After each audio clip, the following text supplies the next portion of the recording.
اللہ کے ولیوں کو مقام مرتبہ شان ایسے نہیں ملی کہ پیر کا بیٹا پیر بن گیا، پھر پیر کا بیٹا پیر کا پوتا پیر بن گیا، نا اس ہر پیر کا بیٹا پیر نہیں ہو سکتا جب نبی کا بیٹا نبی نہیں ہوگا۔ پیر کا بیٹا پیر کیسے ہو سکتا ہے؟ یہ مقام کب ملے گا جب اپنی پیشانی اپنی جبین نیاز اللہ کی بارگاہ میں ٹکائیں گے،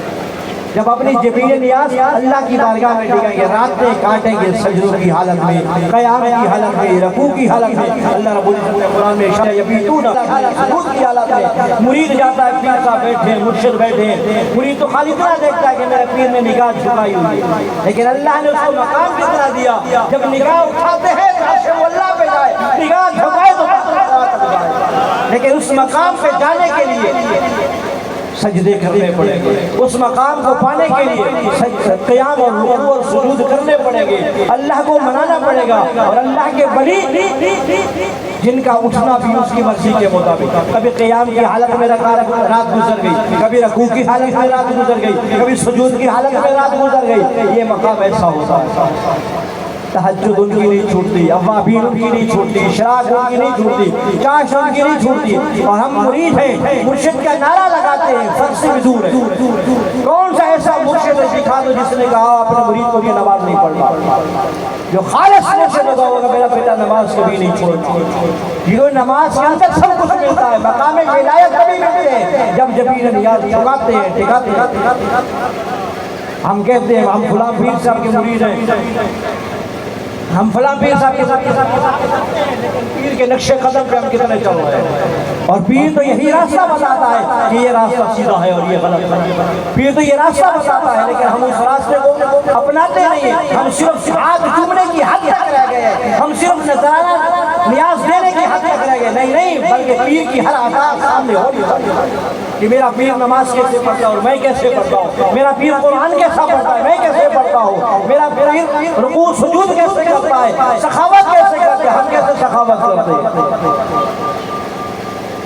حضور غوث اعظم رضی اللہ تعالی عنہ نے جب سفر شروع فرمایا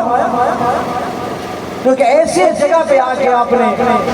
نے اپنے خادم سے فرمایا کہ فلان شخص کے گھر ہم رکیں گے۔ اب جب پیر صاحب تشریف حضور غوث اعظم تشریف لائے، ہر مرید یہ کہتا ہے کہ حضور غوث اعظم ہمارے گھر میں، ایک کہتا ہمارے گھر میں ہے، دوسرا کہتا حضور غوث اعظم ہمارے گھر میں ہے، لیکن اللہ کے ولی کی نگاہ دور تک جاتی ہے، اللہ کے ولی کی نگاہ دور تک جاتی ہے۔ اور ایک ایسا شخص کا جس کی بیٹیاں جوان تھیں،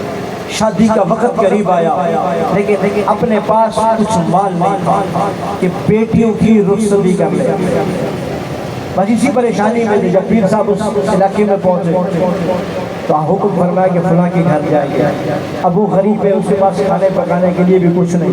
حضور غوث اعظم ان کے گھر پہ آ گئے، جب پہنچ گئے مرید خوش ہوا کیونکہ غریب کا جو سینہ ہوتا ہے بڑا ہوتا ہے، غریب کا دل جو ہوتا ہے وہ بڑا ہوتا ہے، اور امیر سارے برابر نہیں، کچھ ایسے ہوتے دکھنے میں کچھ چلتے لیکن دوسری عالم میں ہوتے ہیں۔ ایک ایسا امیر ہم نے بھی دیکھا ہے کہ جب اس کے بعد وہ تو خالی پانی تک کا بھی نہیں ہوتی۔ حضور غوث اعظم رضی اللہ تعالیٰ عنہ نے تشریف لے گئے، وہ بندہ بڑا خوش ہوا، کچھ آگے پیچھے بھاگ دوڑ کر کے دسترخوان لگا دیا، مرید آئے جس کو پتہ چلا کہ آج عبد القادر یہاں پر تشریف لائے، مرید اپنی طاقت مطابق اپنے استطاعت مطابق کوئی نہ کوئی تحفہ لائے، کوئی کچھ دے رہا ہے کوئی کچھ دے رہا ہے، پھر اس کے بعد چلے گئے، پھر ختم ہو۔ حضور غوث رضی اللہ تعالیٰ جب صبح سفر شروع فرمانے لگے تو آپ کے پاس جو خادم تھا اس نے ایک چادر بچھائی اور جتنا بھی مال آیا نا اس چادر کے اندر باندھنا چاہتا،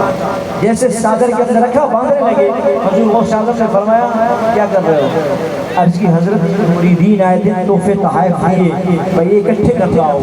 حضور غوث اعظم نے فرمایا یہ سارے تحفے تحائف اس گھر والے کو، اس گھر کے مالک کو سارے تحائف دے دو،